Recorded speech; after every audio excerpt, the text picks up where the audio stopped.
187 people called my father a remarkable man at his funeral. My brother spoke about devotion. My sister spoke about unconditional love. The pastor spoke about inheritance, and I sat in the fifth row, the only daughter whose name appeared in his will, with the words, "She does not belong to this family in any sense." When they handed me the microphone, expecting a few polite sentences and a graceful exit, Derek smiled from the front pew. Monica squeezed her husband's hand, confident I wouldn't dare. They didn't know about the letter. My name is Sloane Abbott. I'm 34 years old, and this is the story of the day I placed the truth on my father's casket. If you're watching this, please like, subscribe, and drop a comment telling me where you're watching from. The Abbott family looked perfect from the outside. My father, Richard Abbott, built a real estate law practice from nothing and turned it into a firm worth $2.3 million. Our house in Portland's West Hills had 4 bedrooms, a pool, and Sunday dinners that the neighbors probably envied through the hedges. But if you looked closer at those Sunday dinners, you'd notice something. The dining table seated 8. My father sat at the head. My mother Margaret sat at his right. Derek the golden firstborn sat at his left. Monica the princess sat beside our mother. And me? I sat at the far end near the kitchen door where the draft came in during winter. I was 7 years old when I first asked why I couldn't sit closer to everyone else. "Because someone needs to help bring dishes from the kitchen," my mother said gently. And I believed her. I was 17 when I stopped believing. That was the year I earned a full scholarship to Reed College. 4 years of tuition covered. Not a penny from my parents required. When I showed my father the acceptance letter, he glanced at it for exactly 3 seconds. "Good," he said. "That means we won't need to budge you for your education." That same year, Derek got into Stanford. My father threw a party, 50 guests, catered food, a speech about the Abbott legacy continuing. I wasn't mentioned once.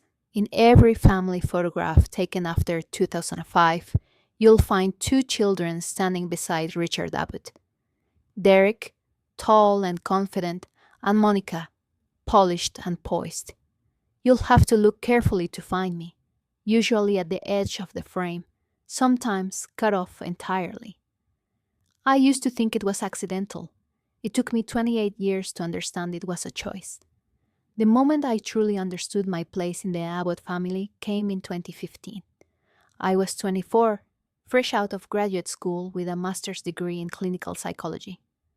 I had a business plan, a lease agreement for a small office space in Northeast Portland, and I needed $30,000 to get started.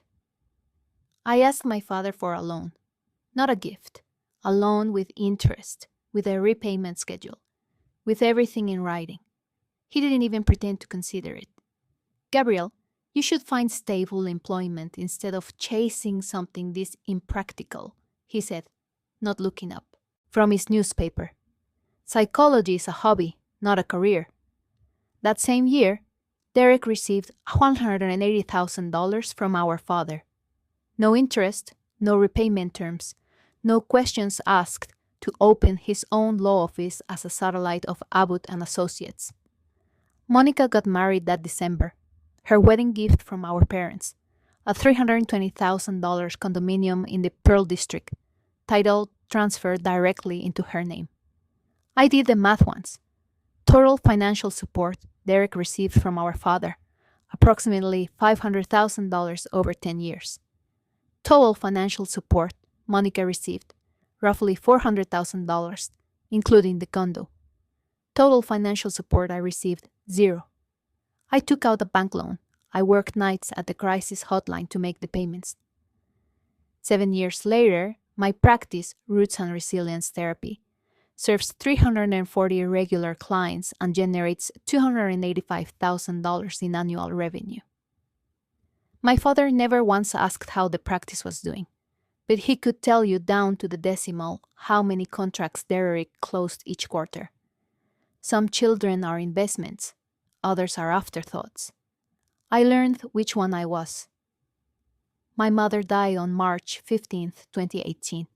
Pancreatic cancer 6 months from diagnosis to the end. I was the one who took a leave of absence from my practice to care for her. I was the one who held her hand during chemotherapy, who cleaned up after the nausea, who slept in the hospital chair when she was too afraid to be alone at night. Derek visited twice. He was too busy with casework.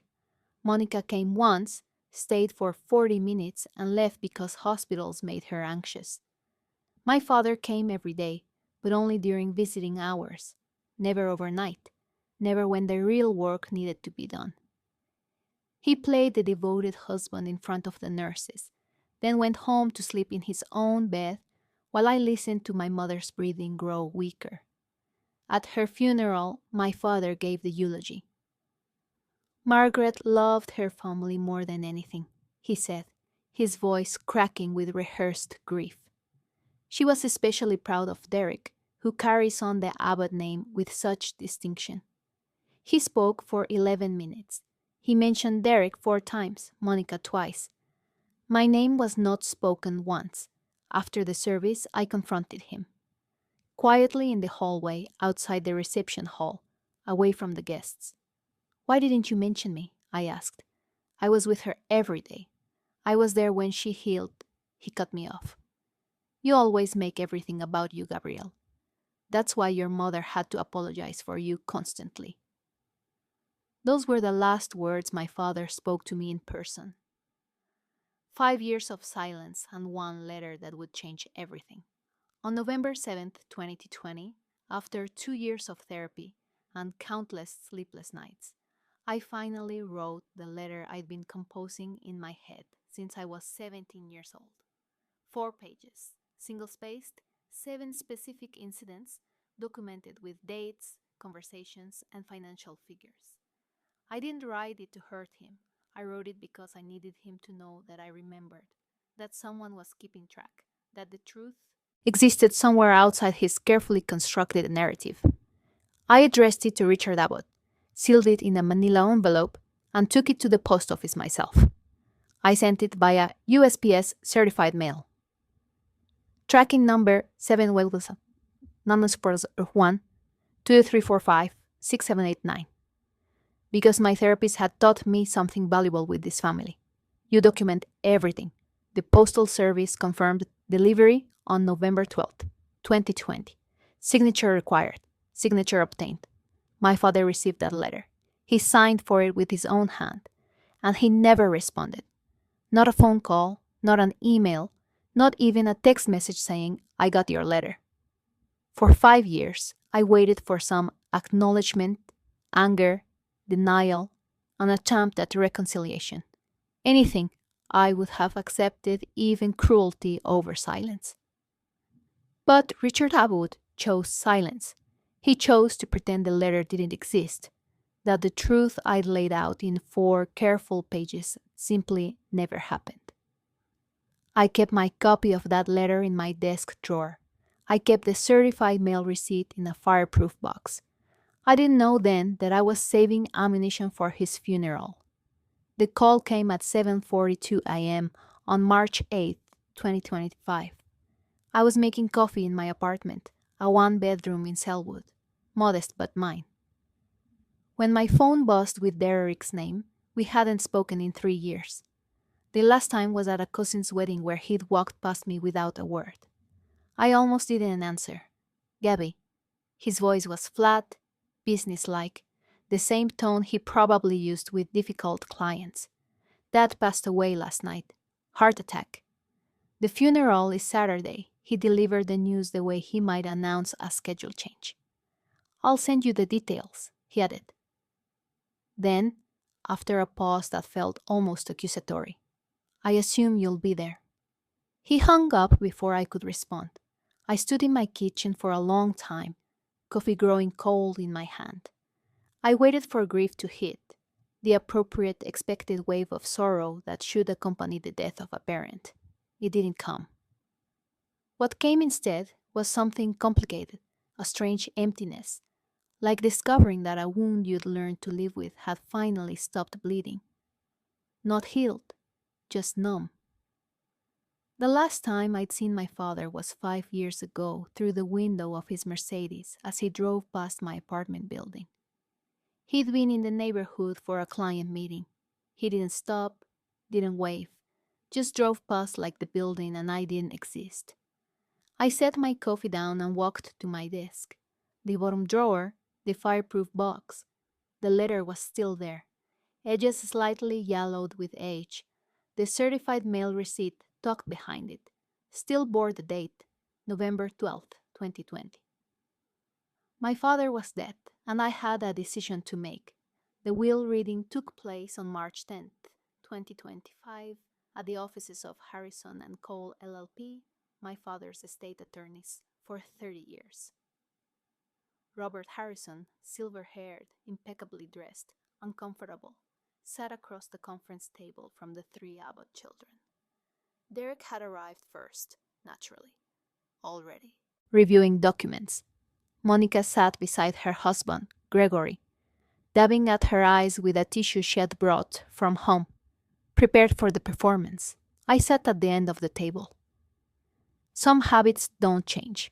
Richard Abbott's estate is valued at approximately $4.7 million. Mr. Harrison began, reading from a leather-bound folder.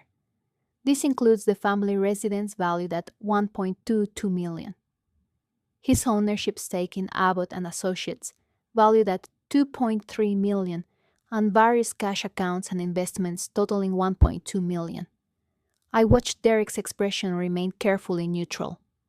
Monica's tissue dabbing intensified. The distribution is as follows, Mr. Harrison continued. Derek Abbott receives 60% of the total estate. Monica Abbott Harrington receives 40%. He paused. The silence in the room was absolute, and Sloane Abbott. Mr. Harrison cleared his throat. He looked at me with something that might have been pity. The will contains a specific provision regarding Sloane Abbott, added in an amendment dated December 5th, 2024. He read directly from the document. Sloane Abbott does not belong to this family in any sense and has no claim to any inheritance. December 5th, 2024. 3 months before his death. My father hadn't just forgotten me. He had deliberately, legally erased me and done it recently enough that it couldn't be dismissed as an old document never updated. Who requested this amendment? I asked, my voice steadier than I felt. Mr. Harrison hesitated. The request came from Derek Abbott, acting as your father's legal representative. Your father signed it himself. Derek didn't even have the decency to look guilty. That night, I sat alone in my apartment, turning the situation over in my mind like a stone with sharp edges. I didn't need my father's money. My practice was thriving. I had savings, retirement accounts, a life I'd built with my own hands. $4.7 million meant nothing to me. But the words meant everything. Does not belong to this family in any sense. If I stayed silent at the funeral, if I played the role of the quietly grieving daughter, nodded along while strangers praised Richard Abbott's generosity and warmth, what would happen? The 187 people in that church would go home believing they'd buried a great man. Derek would inherit the firm, the house, the reputation. Monica would keep her status, her position on the charity boards, her carefully maintained image as the devoted daughter. And I would remain what I'd always been, the ghost in the family photograph, the ungrateful child who abandoned her father, the difficult one who couldn't just let things go. The narrative would solidify into history. The truth would die with Richard Abbott, buried under flowers and eulogies and convenient amnesia. I walked to my desk and opened the drawer. The letter was waiting, patient as it had been for 5 years. The certified mail receipt sat beside it, proof that he'd received it, proof that he'd chosen silence, proof that everything I'd written was real. I didn't want revenge. Revenge would make me like them. I wanted something simpler and more dangerous. I wanted the truth to be heard just once in front of everyone who had spent decades believing the Abbott family mythology. Saturday, March 14th, St. Andrew's Episcopal Church, 187 guests, and one letter that had waited long enough. Monica called on March 11th, the day after the will reading. "Gabby, sweetie." Her voice dripped with synthetic concern. "I just wanted to check in about Saturday. Make sure we're all on the same page." "What page is that, Monica?" You know, a delicate pause. Keeping things appropriate, dignified. Daddy would have wanted the service to be elegant. "Daddy," I repeated, letting the word hang in the air between us. Monica had never called him that when he was alive. I just mean she shifted tactics, her tone hardening beneath the sweetness. "Don't make a scene like you did at Mom's funeral." The crying, the dramatics, it made everyone uncomfortable. At Mom's funeral, I was the only one who cried. You were taking selfies with the flower arrangements. That's exactly what I'm talking about. Her voice went cold. "This is why Daddy didn't want you in the will. You're always too much. Always making everything about yourself." I let the silence stretch. "Monica," I finally said, "you don't need to worry about me making things about myself. I'm going to talk about that, about the things he showed me." She exhaled, relieved. "Good. That's all we're asking. Just keep it short. Sweet. And then maybe you can slip out during the reception. You know how overwhelming these things can be for you." "I'll keep it honest," I said. "That's what I can promise." She heard what she wanted to hear. "Perfect. See you Saturday, sweetie." She didn't know the difference between sweet and honest. She was about to learn. Derek's call came the next day, March 12th. His approach was different from Monica's. Less velvet glove, more strategic positioning. Gabby, he used the nickname like a tool, casual and controlled. "I've been thinking about the service. I want you to speak." I almost laughed. "You want me to speak? It'll look better if all 3 siblings participate. Shows family unity. The partners at the firm will be there. Half the city council. It needs to look right. Of course, appearances. The Abbott family currency." "What would you like me to say, Derek?" "Just the standard things. What that meant to you. How much he taught us." "Keep it short. 3, maybe 4 minutes." He paused, then added with practiced generosity. "You can even go after Monica and me." "Well, warm up the crowd for you." I understood immediately what he was doing. By placing me last, he could frame any emotional reaction I had as grief, not grievance. If I cried, it would look like mourning. If I was brief, it would look like I was too overcome to speak. Either way, the narrative stayed intact. He was so certain he knew the script. "All right, Derek," I said. "I'll talk about what Dad taught me." "Great." I could hear the satisfaction in his voice. "Keep it dignified, Gabby. This is Dad's moment. I understand perfectly." He didn't catch the edge in my words. He never had. After he hung up, I took out the letter and read it again, beginning to end. 4 pages, 7 incidents, 1 truth. Derek had just handed me the microphone.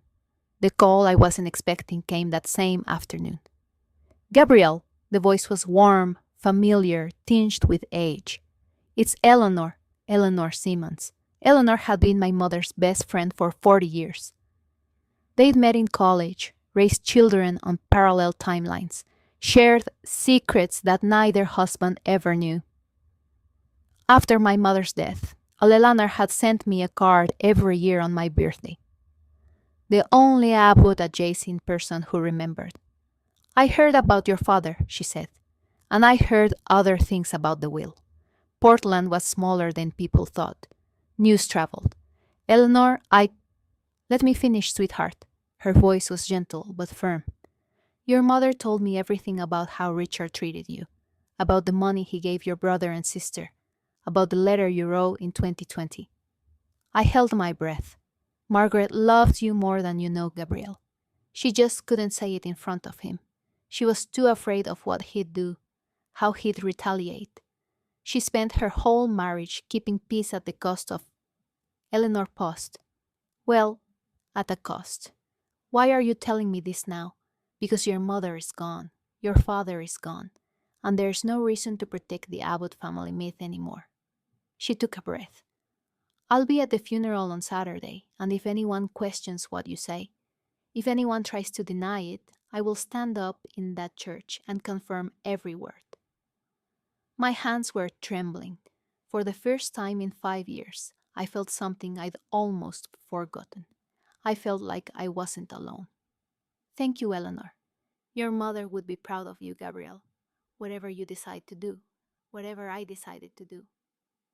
The night before the funeral, I couldn't sleep. I sat in my living room, the letter unfolded on the coffee table in front of me, reading it for what must have been the 100th time. My own handwriting stared back at me, neat, controlled, precise, every word chosen with care, every accusation backed by dates and figures. November 7th, 2020. That's when I'd written this, another lifetime ago, when I still half hoped my father might read it and feel something. He'd signed for it, held it in his hands, and chosen to say nothing.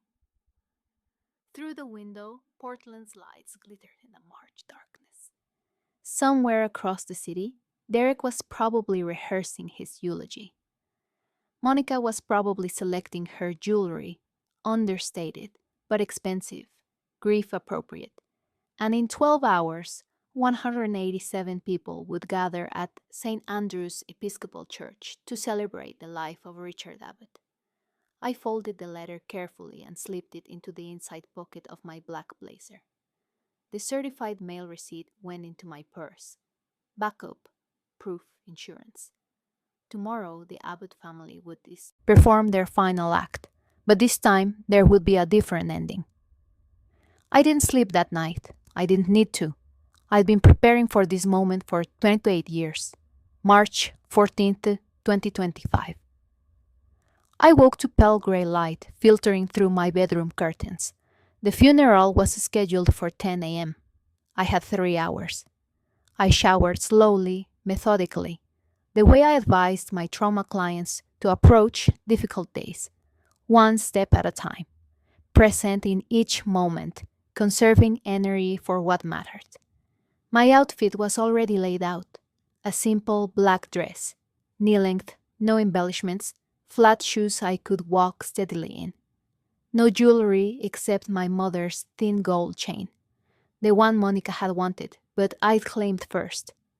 I checked my blazer pocket 3 times. The letter was there, folded into a neat rectangle that pressed against my ribs like a second heartbeat. In my purse, the photocopy of the USPS certified mail receipt. The original stayed home, locked in the fireproof box.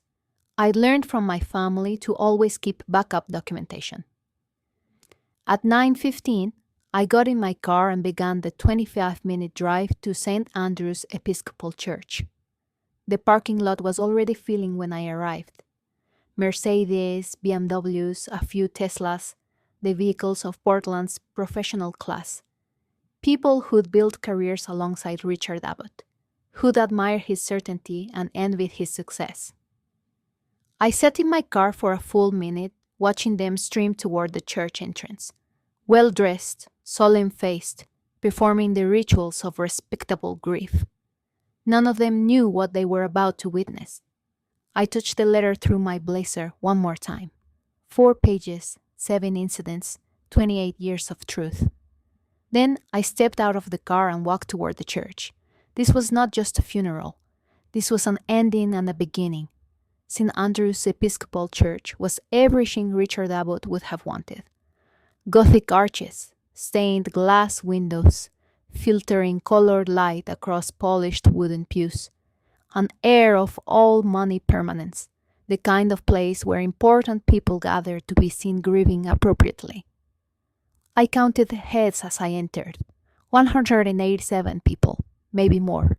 Lawyers in dark suits, real estate developers in cashmere, 3 members of the county council near the front, various society figures whose names I'd heard at dinner parties I was never fully included in. The Abbott family had reserved the first 2 rows. Derek sat at the absolute front with his wife, Catherine, and their 2 children, already positioned as the patriarch and waiting. Monica was beside them with Gregory, wearing pearls that I recognized as my mother's. The set I'd assumed was lost. I looked for my seat.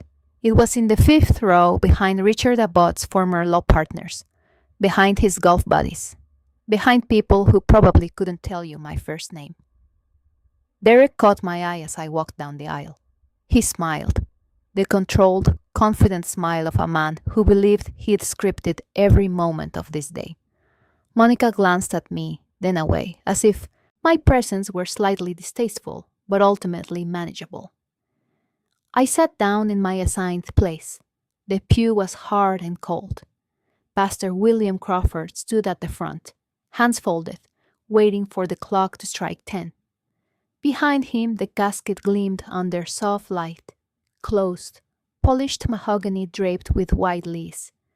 Around me murmured conversations about Richard's legacy, his generosity, his impact on the community. 5 rows back, 13 FT from my own father's body. Even in death, I was kept at the edge of the family photograph.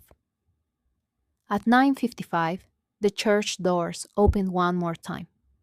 Eleanor Simmons walked in with quiet dignity, 70 years old, silver-haired, dressed in understated navy blue. She moved with the careful grace of someone who'd spent decades navigating social spaces without making waves. She scanned the pews. Her eyes found mine, and she nodded. A small, deliberate gesture that no one else would have noticed. Then she sat down in the 4th row, directly in front of me, close enough to hear every word. I saw Derek notice her arrival. His expression flickered just for a moment with something like unease. Eleanor Simmons had been Margaret Abbott's closest confidant. If anyone outside the family knew the truth about the Abbott marriage, it was her. But Derek was confident in his preparation, his control over the narrative. One elderly woman wasn't going to disrupt his carefully orchestrated farewell. He didn't know about the phone call. He didn't know Eleanor had already chosen her side. As the organ began to play the opening hymn, Eleanor turned slightly in her seat and spoke softly, just loud enough for me to hear. "I'm here, sweetheart." Whatever happens, my throat tightened. I'd spent so many years feeling like the only person who remembered the truth. Carrying it alone, doubting myself, wondering if I'd imagined or exaggerated the patterns I'd lived through. But Eleanor remembered too. Eleanor had watched from outside the frame, and she had seen everything. The music swelled. Pastor Crawford stepped to the podium. The service was about to begin, and I was no longer alone. Before I tell you what happened when I stepped up to that microphone, I need to ask you something. If you were in my position, sitting in the 5th row at your own father's funeral, knowing you'd been erased from his will, holding a letter that could expose decades of lies, would you speak the truth, or would you stay silent to keep the peace? I really want to know. Drop a comment and tell me what you would do. And if you haven't subscribed yet, now's a good time, because what happens next changed everything. Derek was the first to speak. He walked to the podium with the measured confidence of a man who'd spent his entire life being told he belonged there. His suit was impeccable, his hair perfectly styled, his expression a careful balance of sorrow and strength. "My father," he began, "was a man of principle.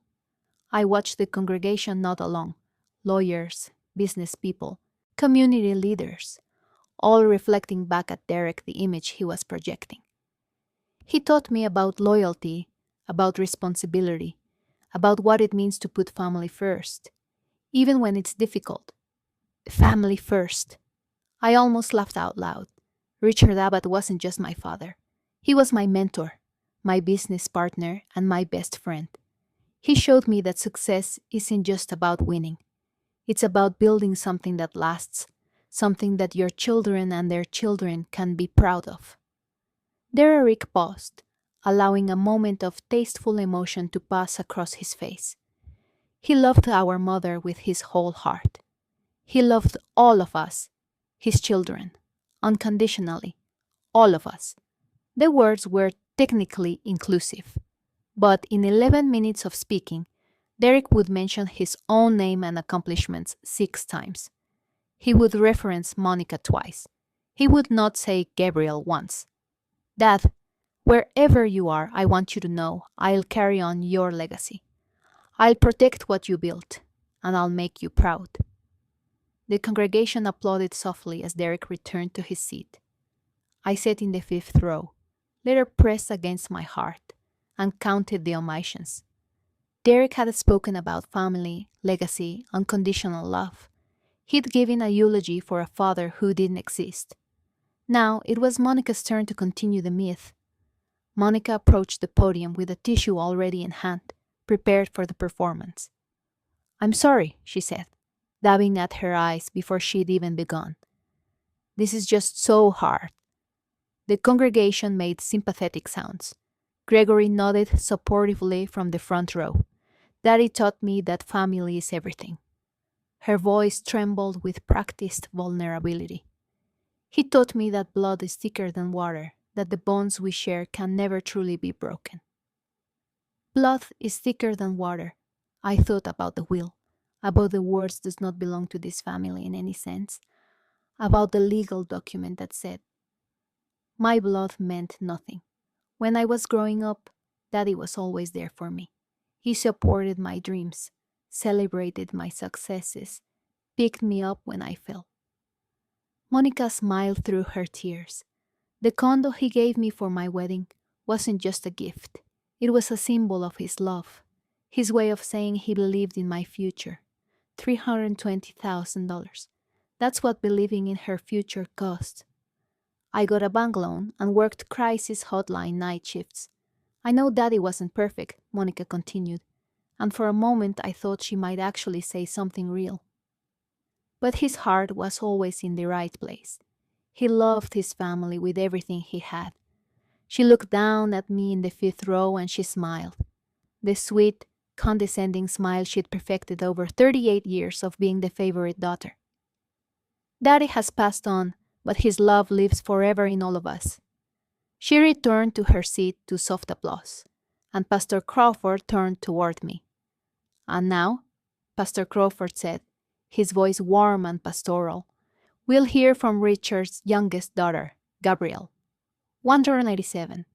Pairs of eyes turned toward the 5th row. Derek twisted in his seat, offering me that same confident smile. The smile of a man who'd already won, who was simply going through the formality of my participation. Monica squeezed Gregor's hand, her posture relaxed, secure in the knowledge that I'd never cause a scene. They'd known me my whole life. They thought they knew what I would do. I stood slowly, my legs felt steady, which surprised me. I'd expected fear, trembling, the physical symptoms of confrontation that I'd spent years helping my clients work through. Instead, I felt calm, the kind of calm that comes after you've made a decision and stopped fighting it. I walked down the center aisle, past the 4th row where Eleanor sat, her eyes following me with something like recognition, past the 3rd row of my father's business partners, past the 2nd row of old family friends who probably couldn't remember my name, up the 3 steps to the podium. The microphone was waiting.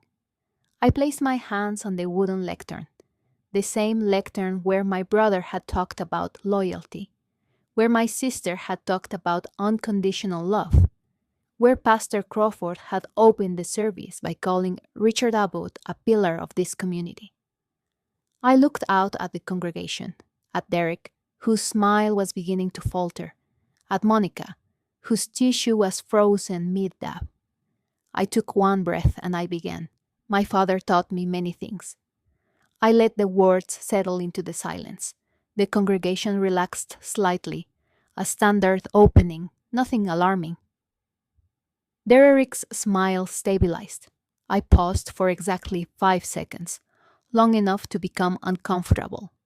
He taught me that blood isn't thicker than water. Another pause.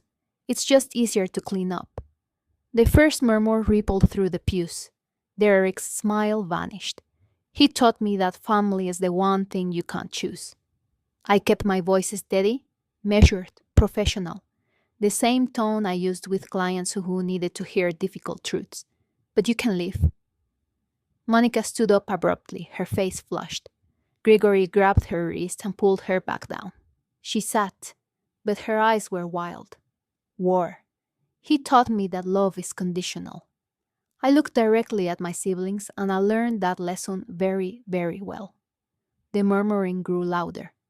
Someone in the back whispered, "What is happening?" Pastor Crawford shifted uncomfortably but didn't intervene. This was a family matter, and he clearly had no idea how to handle it. Derek's voice cut through the noise. "Gabby, stop this right now." I ignored him. My father also taught me to document everything. I reached into my blazer pocket and withdrew the letter. 4 pages slightly yellowed, edges soft from years in my desk drawer, which is why I have this. The congregation went absolutely silent. Derek's face had gone pale. Monica looked like she might be sick, and I held up the letter so everyone could see it. Physical proof that this wasn't grief-induced rambling, wasn't hysteria, wasn't making things up the way my family had accused me of doing for 28 years. This is a letter I wrote to my father on November 7th, 2020.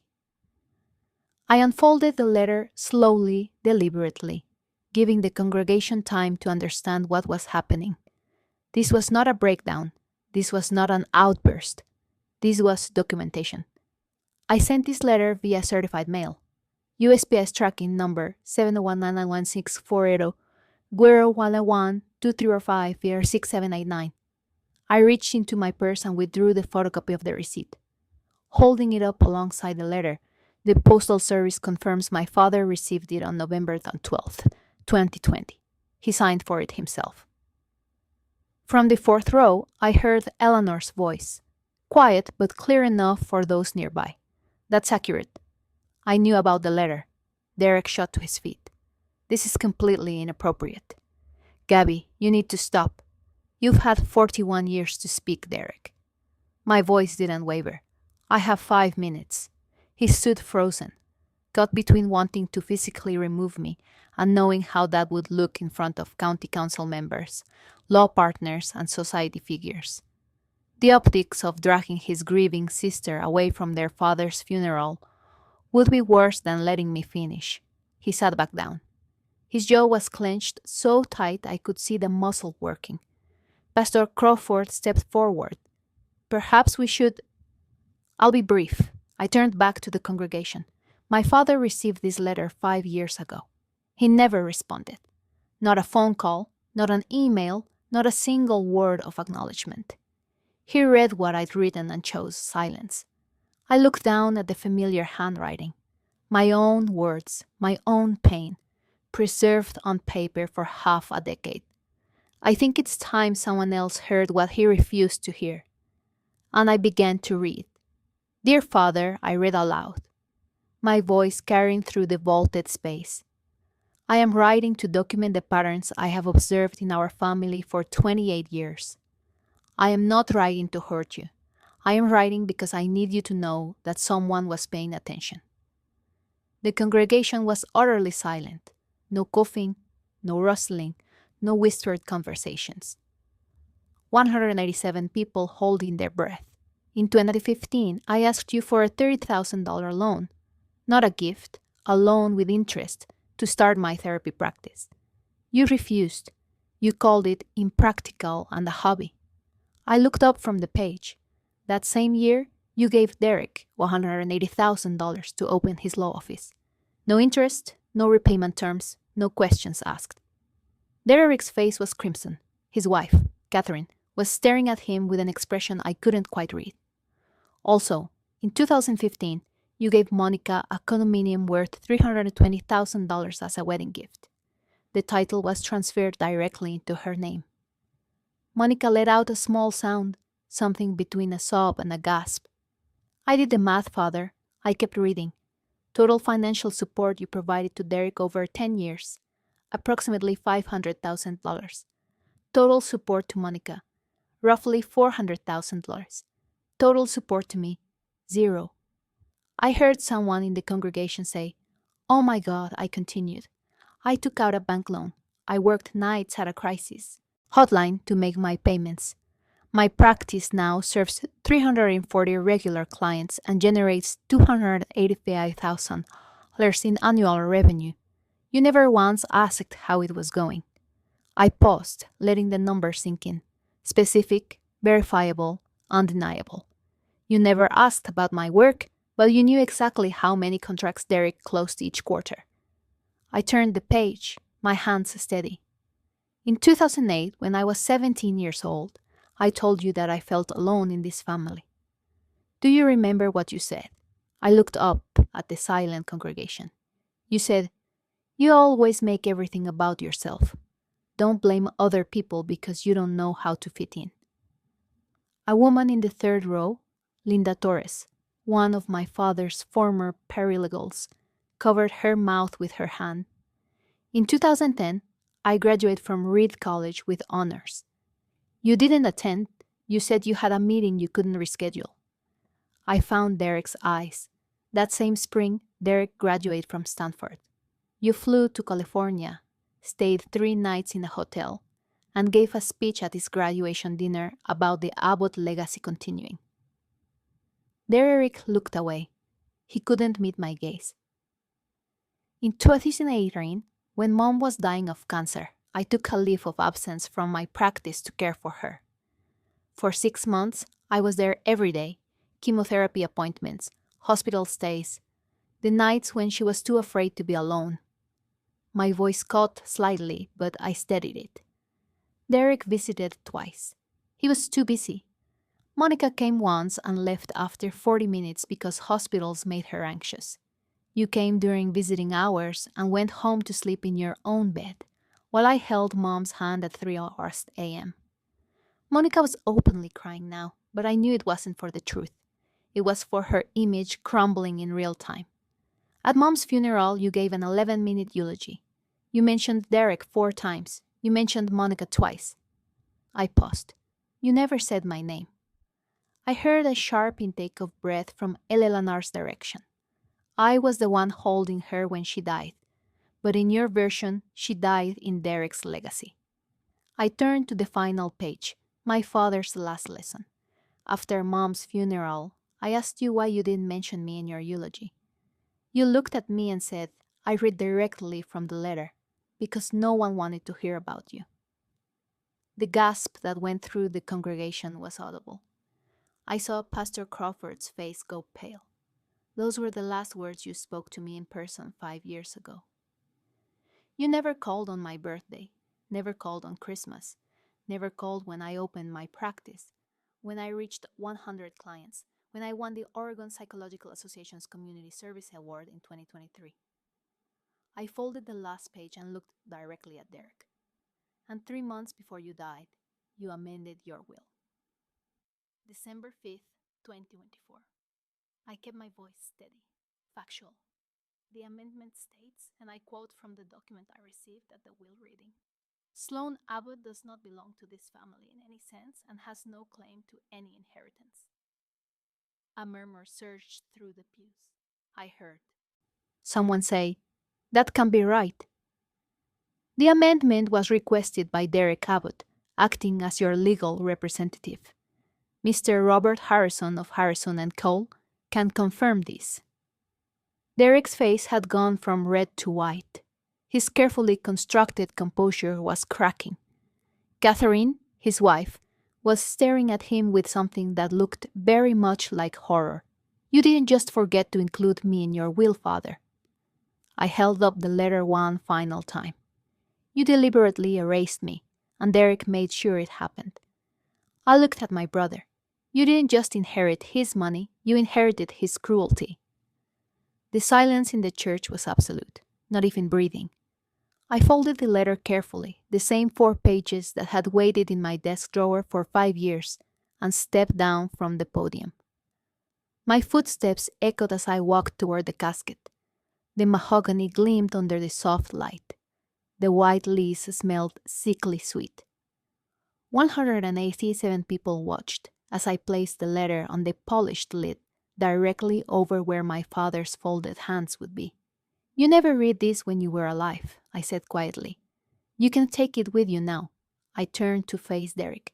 "You can keep the 4.7 million. I built my own life." I turned to Monica. "You can keep Mom's pearls."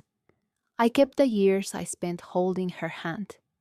Neither of them said a word. Neither of them could.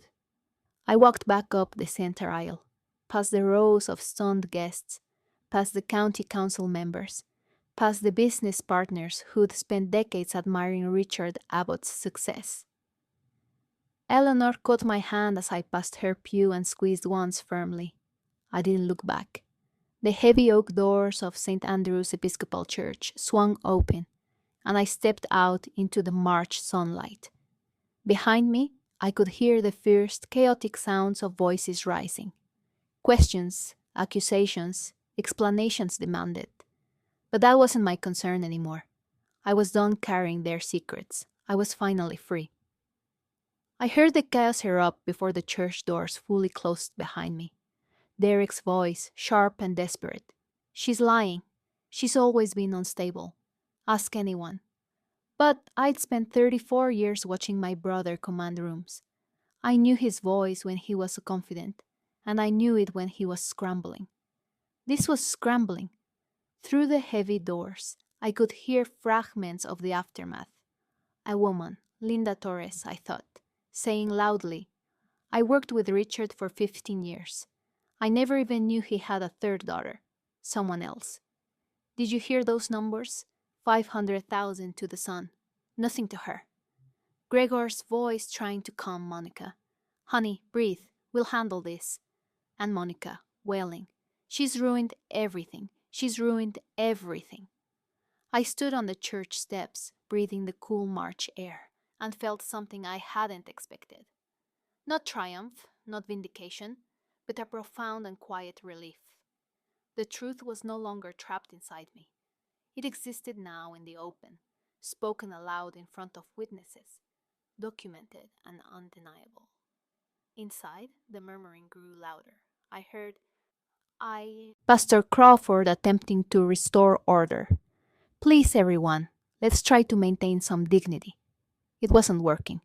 A county council member I recognized, Thomas Greenfield, pushed through the doors, nodded at me once, and walked briskly to his car without stopping. He didn't want to be associated with the Abbott name right now. None of them would. My phone buzzed. A text from Eleanor. "Derek is trying to explain. No one is buying it. Your mother would be so proud."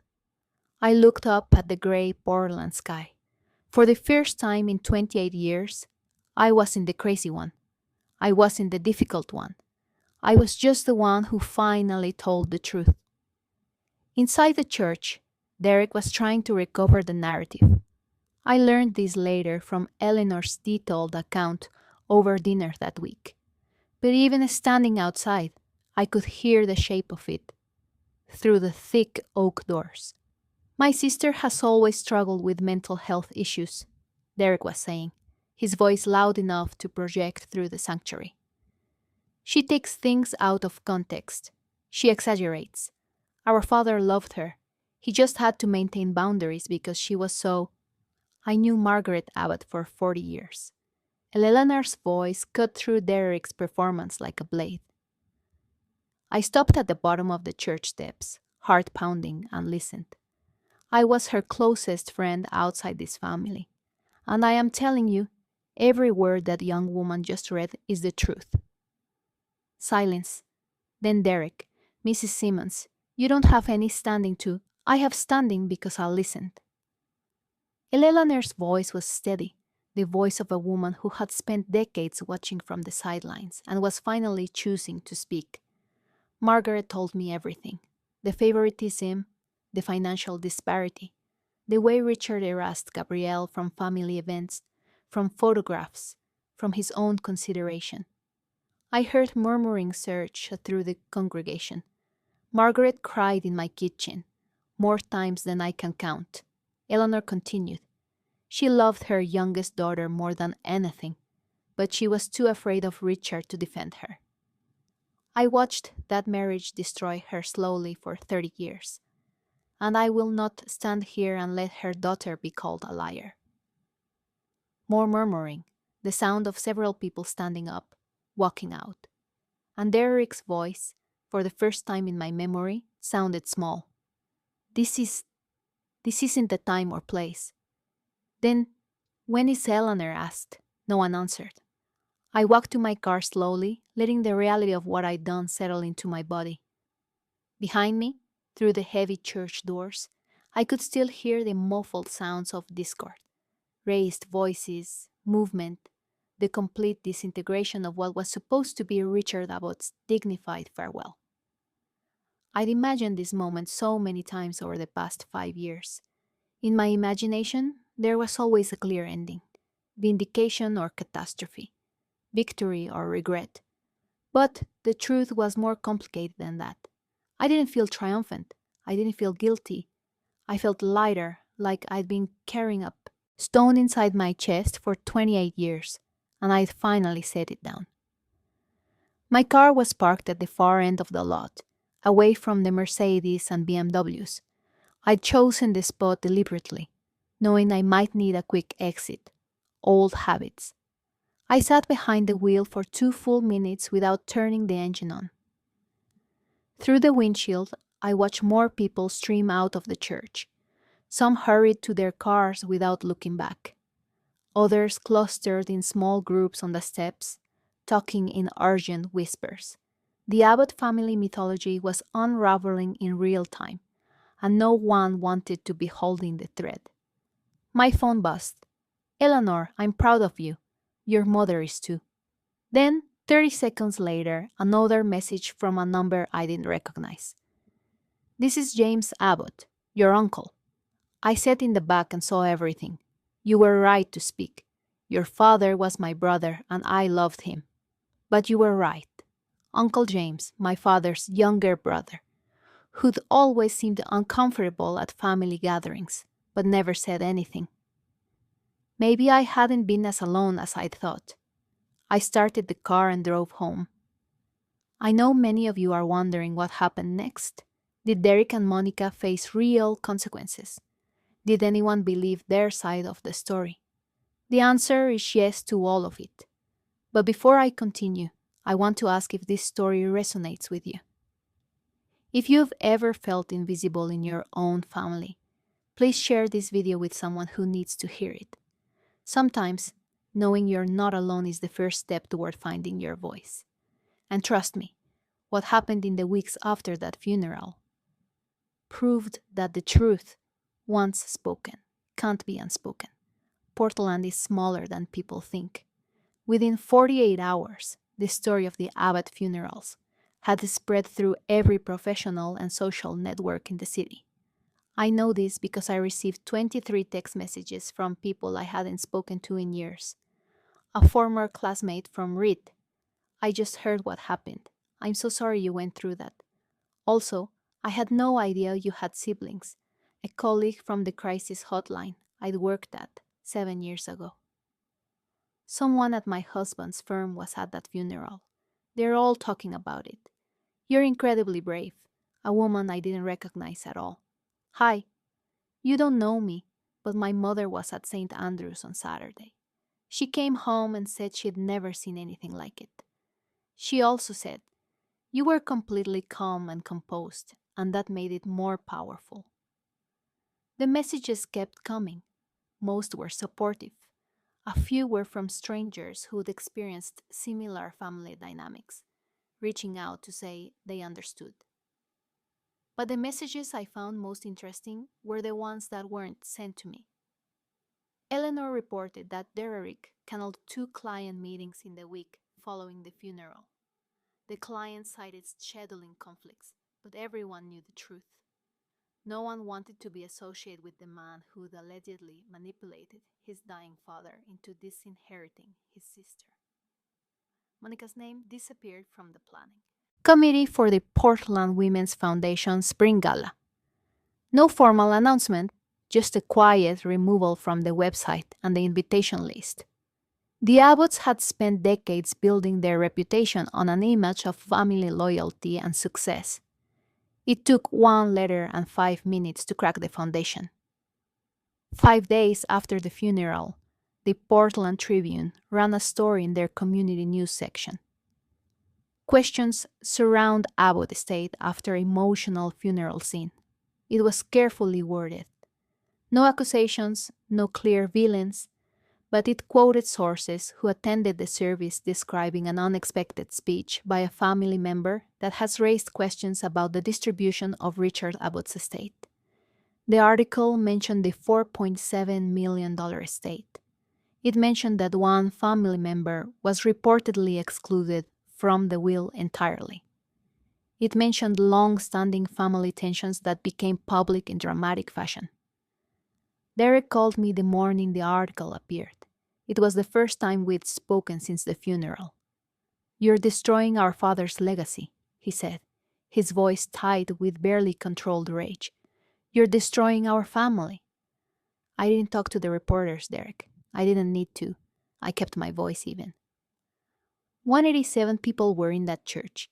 Any of them could have shared what they heard. "You planned this. You've been planning this for years." "No, I just stopped hiding. There's a difference. You'll regret this." His voice dropped cold and threatening in a way I'd never heard from him. "I promise you will. I've had 28 years of regret, Derek.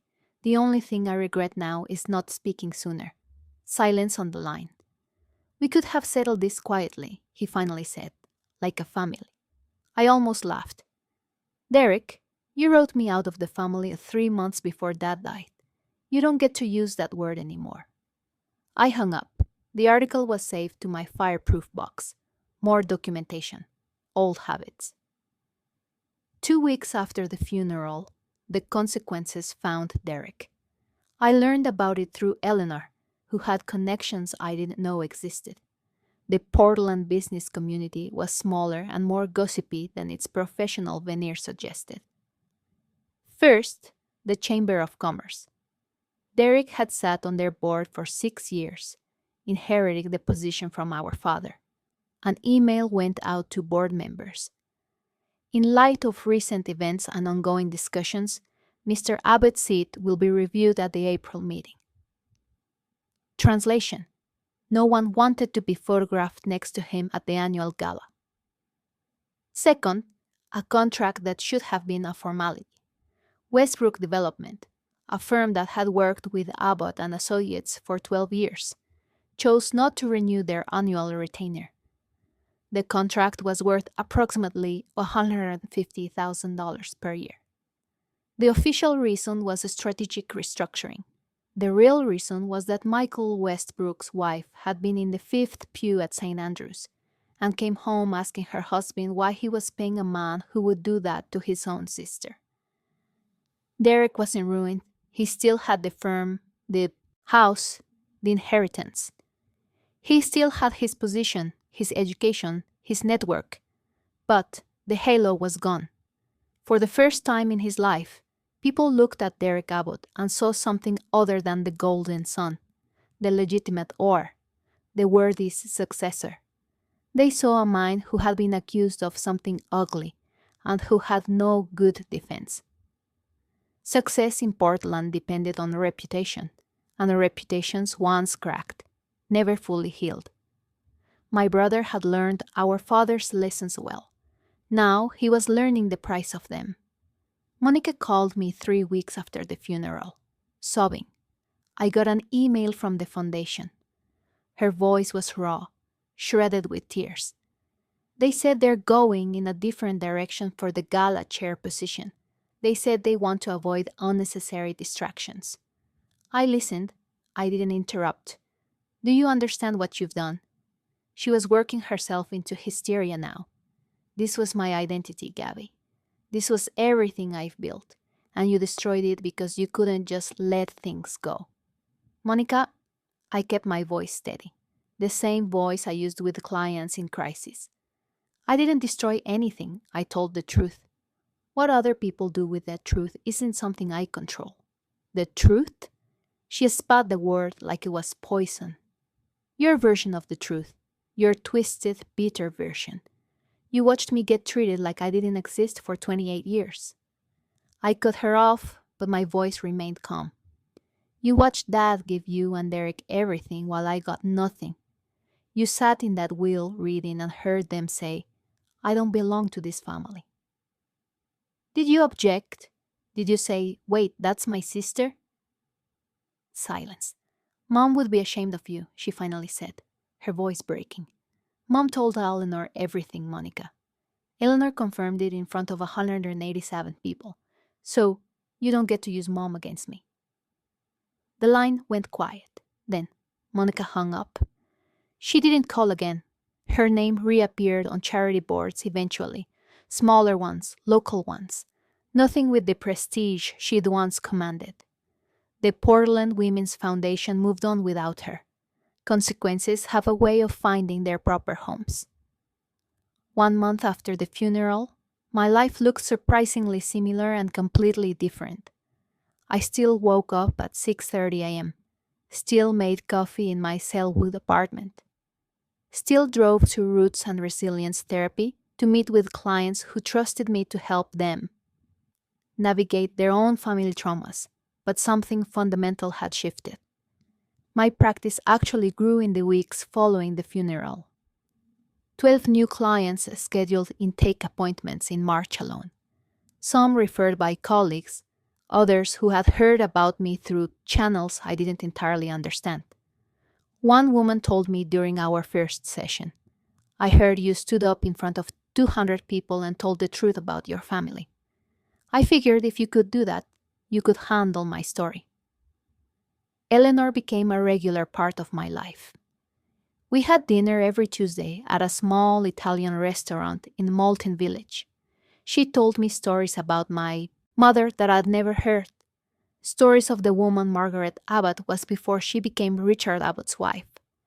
Uncle James reached out twice more. Brief emails, nothing elaborate, but genuine. He'd known the truth for decades.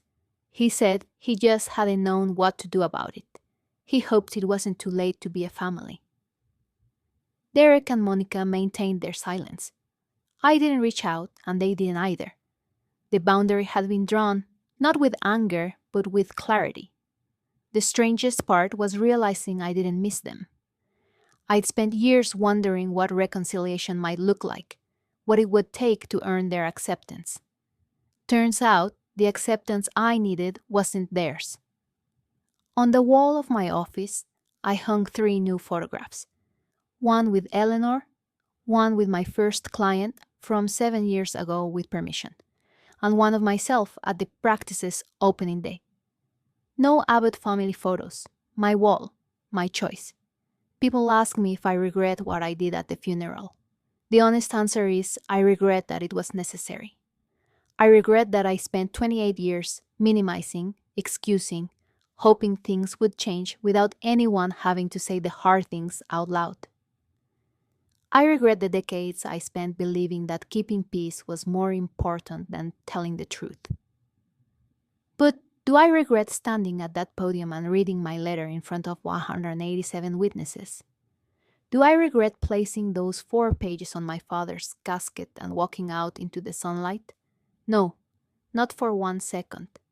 Here's what I've learned professionally and personally. Blood doesn't guarantee love. Family is supposed to be the people who see you, support you, protect you.